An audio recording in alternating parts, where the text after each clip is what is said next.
ഇന്ന് ഞാൻ നിങ്ങളും ഉറങ്ങിക്കിടക്കുന്നവരാണോ?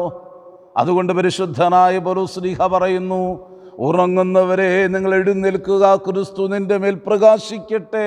മരിച്ചവർക്കിടയിൽ നിന്ന് എഴുന്നേൽക്കുക. ഉറങ്ങിക്കിടക്കുന്നവൻ മരിച്ചവരുടെ ഇടയിൽ കിടക്കുന്നവനെ പോലെയാണ്. ഒരു ദൈവത്തിൻ്റെ പൈതൽ ചൂരോടും ചുറുചുറുക്കോടും കൂടെ ദൈവത്തിൻ്റെ വേല ചെയ്യേണ്ടവനല്ലേ?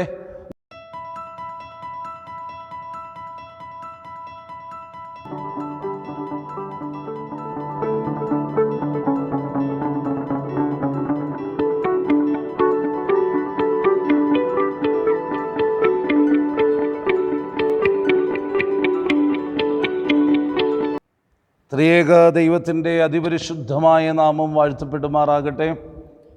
കർത്താവിൽ ഏറ്റവും സ്നേഹമുള്ള ദൈവത്തിൻ്റെ ജനമേ, സുബോറോ വോയിസിൻ്റെ മനോഹരമായ എപ്പിസോഡിലേക്ക് നിങ്ങളെല്ലാവരെയും ഹൃദയപൂർവ്വം സ്വാഗതം ചെയ്യുകയാണ്.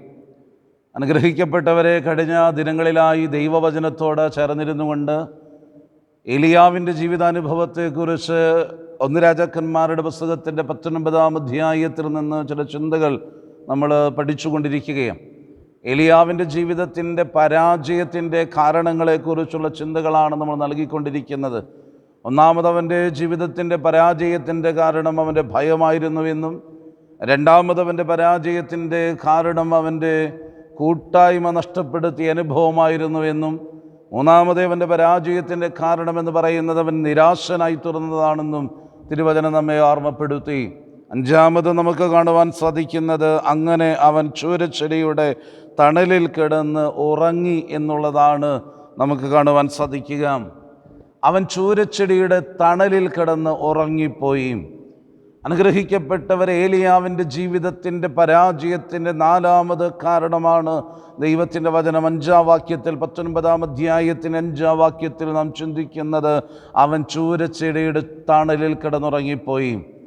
അനുഗ്രഹിക്കപ്പെട്ടവരെ, ദൈവത്തിൻ്റെ ദൂതൻ അവിടെ പ്രത്യക്ഷനായി ഏലിയാവിനോട് എഴുന്നേറ്റ് ഭക്ഷിക്കുക എന്ന് പറഞ്ഞു. അവൻ ഉണർന്നു നോക്കിയപ്പോൾ കനലിന്മേൽ ചുട്ടതായ ഒരു അടയും ഒരു തുരുത്തി വെള്ളവും തലക്കിലിരിക്കുന്നത് കണ്ടു. അവൻ തിന്നുകുടിച്ച് പിന്നെയും ഉറങ്ങിപ്പോയി.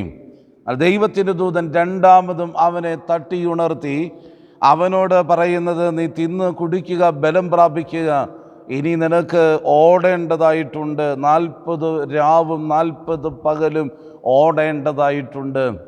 ഒരു വലിയ ഓട്ടത്തിനായിട്ടുള്ള തയ്യാറെടുപ്പിന് വേണ്ടി ദൈവത്തിൻ്റെ മാലാഖ ഏലിയാവിനെ ശക്തിപ്പെടുത്തുമ്പോൾ അവനെ തട്ടിയുണർത്തി കനലിൽ ചുട്ടെടുത്തതായ അടയും തുരുത്തിയിലെ വെള്ളവുമൊക്കെ ഒരുക്കി വെച്ചവനെ കാത്തിരിക്കുമ്പോഴും ഏലിയാവോ തിന്നുകുടിച്ചിട്ട് സുഖമായി കിടന്നുറങ്ങിയവനാ. ആ ഉറക്കം കണ്ടിട്ടാണ് ദൈവത്തിന് ദൂതൻ രണ്ടാമതും തട്ടി എഴുന്നേൽപ്പിച്ച് ആഹാരമൊരുക്കി കൊടുത്തിട്ട് ഏലിയാവിനോട് പറയും, ഏലിയാവേ, നീ ശക്തി പ്രാപിക്കുക, നിനക്ക് യാത്ര ചെയ്യേണ്ടതായിട്ടുണ്ട്, ഓട്ടങ്ങൾ ഓടിത്തീർക്കേണ്ടതായിട്ടുണ്ട്. അനുഗ്രഹിക്കപ്പെട്ട ദൈവമക്കളെ, ക്രിസ്തീയ ജീവിതത്തിൻ്റെ ഓട്ടങ്ങളുടെ നടുവിലേക്ക് ഞാനും നിങ്ങളും ഇറങ്ങി പുറപ്പെട്ടിരിക്കുമ്പോൾ ഓട്ടക്കളത്തിൽ കിടന്നുറങ്ങിപ്പോകുന്നവരായി ഞാനും നിങ്ങളും തീരുന്നുവെങ്കിൽ അവിടെയാണ് നമ്മുടെ പരാജയത്തിൻ്റെ കാരണമെന്ന് പറയുന്നത്.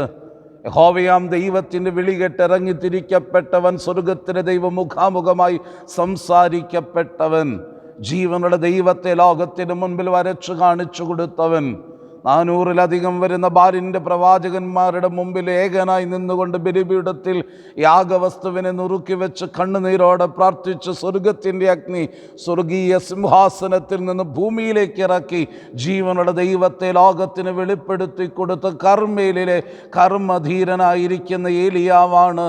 ശുശ്രൂഷയുടെ നടുവിലേക്ക് ദൈവം വിളിച്ചു മാറ്റിത്തിരിച്ചവൻ. അനേക ദൗത്യങ്ങൾ പൂർത്തീകരിക്കാനുണ്ടെന്ന് ദൈവമാലോചന കൊടുത്തവനാണ്. തൻ്റെ ദൗത്യത്തിൽ നിന്ന്, തൻ്റെ ശുശ്രൂഷയിൽ നിന്ന് പുറകോട്ട് പോയിട്ട് ചൂരച്ചെടിയുടെ തണലിൽ കിടന്ന് ഉറങ്ങിപ്പോകുന്ന അനുഭവങ്ങൾ ഉണ്ടാകുക. അതാണ് അവൻ്റെ പരാജയത്തിൻ്റെ കാരണമെന്ന് പറയുന്നത്. പത്രോസിൻ്റെ ജീവിതത്തിലൊരു പരാജയത്തിൻ്റെ നിമിഷവും നമുക്കറിയാം. ക്രിസ്തു തമ്പുരാൻ പറഞ്ഞു, ഇന്ന് കോഴി കൂവുന്നതിന് മുമ്പ് നീ എന്നെ 3 പ്രാവശ്യം തള്ളിപ്പറയുമെന്ന് പറയുമ്പോൾ ഞാൻ ഒരിക്കലും നിന്നെ തള്ളിപ്പറയില്ലെന്ന് പറഞ്ഞ പത്രോസ് പക്ഷേ നിമിഷ നേരങ്ങൾ പിന്നിടുമ്പോൾ കർത്താവിനെ തള്ളിപ്പറഞ്ഞില്ലേ? കൊടും തണുപ്പിൻ്റെ നടുവിൽ ചൂട് കാഞ്ഞുകൊണ്ടിരിക്കുന്ന തീ കാഞ്ഞുകൊണ്ടിരിക്കുന്ന ആളുകളുടെ ഇടയിൽ അവരോടൊപ്പം തീച്ചൂടിൻ്റെ അനുഭവത്തിലേക്ക് ലോകസുഖങ്ങളുടെ നടുവിലേക്ക് ചേർന്നിരുന്ന പത്രോസ്, അപ്പോഴാണ് അവരുടെ കൂട്ടത്തിലുള്ളവരുകൾ പറയുക, ഇവന് നസ്രായൻ യേശുവിൻ്റെ കൂടെയുള്ളവനല്ലേ എന്ന് പറയുമ്പോൾ, ഞാൻ അവൻ്റെ കൂടെയുള്ളവനാണെന്ന് പറഞ്ഞാൽ ഈ തീയുടെ ചൂട് തനിക്ക് നഷ്ടമാകും, ഈ ലോകസുഖം തനിക്ക് നഷ്ടമാകും എന്നുള്ളത് കൊണ്ട് പത്രോസ് ഒരു നിമിഷം കൊണ്ട് പറഞ്ഞില്ലേ, ഞാൻ അവനെ അറിയുന്നില്ല, ഞാൻ അവനെ കണ്ടിട്ട് പോലുമില്ല. ഉറങ്ങിയ ജീവിതാനുഭവങ്ങളല്ലേ പത്രോസിൻ്റെ ജീവിതത്തിൽ.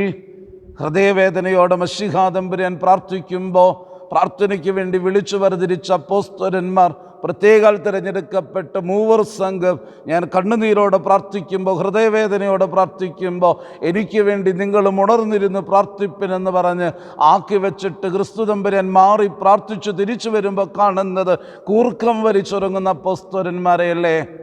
പ്രിയമുള്ളവരെ, നമ്മുടെ കർത്താവ് കാൽവരുടെ കൊലക്കളത്തിൽ രക്ഷയും വീണ്ടെടുപ്പും ഒരുക്കി തന്നിട്ട് ഇന്നത്തെ യുവതലമുറ പാപത്തിന് നടുവിൽ വീണ് കിടക്കുന്നത് കണ്ടിട്ട് ക്രിസ്തു തമ്പുരാൻ ക്രൂശിൽ കിടന്നുകൊണ്ട് അന്നനുഭവിച്ച വേദന അവൻ ഇന്നും ഹൃദയത്തിൽ അനുഭവിച്ചു കൊണ്ടിരിക്കുമ്പോൾ, ദൈവമക്കളായിരിക്കുന്ന ഞാനും നിങ്ങളും, ദൈവവൈതലെന്ന് പറയുന്ന ഞാനും നിങ്ങളും ഇന്ന് ഉറക്കത്തിന് നടുവിലാണെങ്കിൽ നമ്മുടെ പരാജയത്തിൻ്റെ കാരണം അതല്ലേ?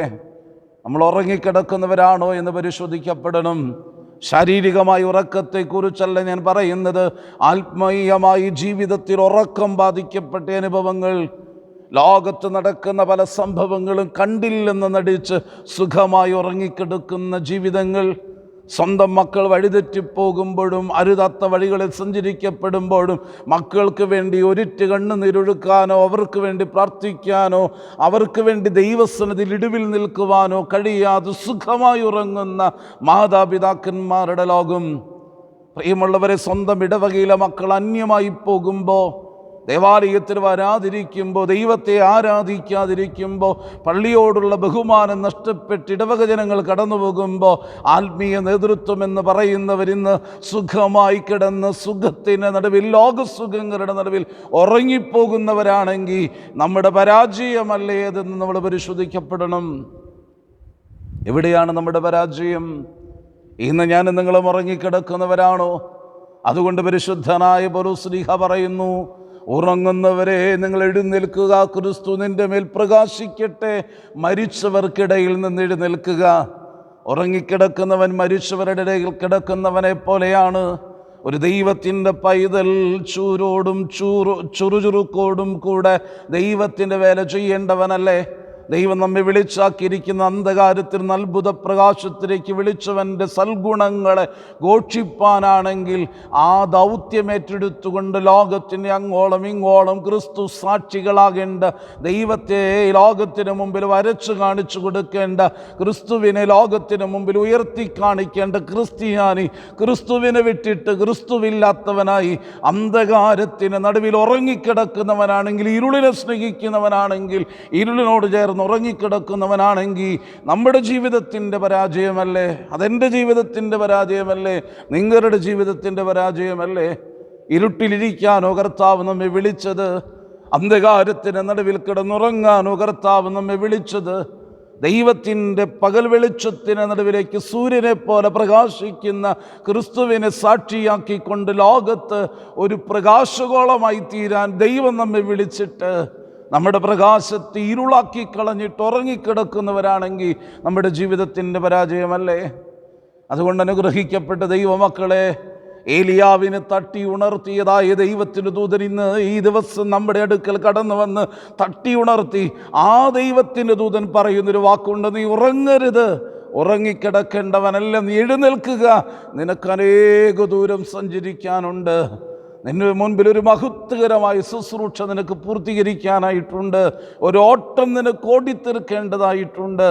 മരണത്തിനപ്പുറവും നമുക്ക് ചെയ്തു തീർക്കേണ്ട ഒരു ശുശ്രൂഷയുണ്ടെന്നുള്ള ബോധ്യത്തോടുകൂടെ ഒരു ദൈവ പൈതൽ ഉറക്കത്തിൽ നിന്ന് എഴുന്നേറ്റേ മതിയാകൂ. അതുകൊണ്ട് എൻ്റെ പരാജയത്തിൻ്റെ കാരണം എൻ്റെ ഉറക്കമാണ്. ലോകനാശത്തിന് നടുവിലേക്ക് കടന്നു പോകുമ്പോഴും ഒന്നും അറിയാത്തവനായി ഇരുളിനെ സ്നേഹിച്ച് ഇരുട്ടിനോട് ചേർന്ന് ഞാൻ ഉറങ്ങുന്നവനാണെങ്കിൽ ഞാൻ സാത്താൻ്റെ സന്തതിയല്ലേ? വെളിച്ചത്തിൻ്റെ ഉടയവനായിരിക്കുന്ന ക്രിസ്തുവിനോട് ചേർന്നിരുന്ന് ലോകത്തിന് വെളിച്ചം കൊടുക്കാൻ എനിക്ക് കഴിയുന്നില്ലെങ്കിൽ എന്ത് ക്രിസ്തീയ ജീവിതം?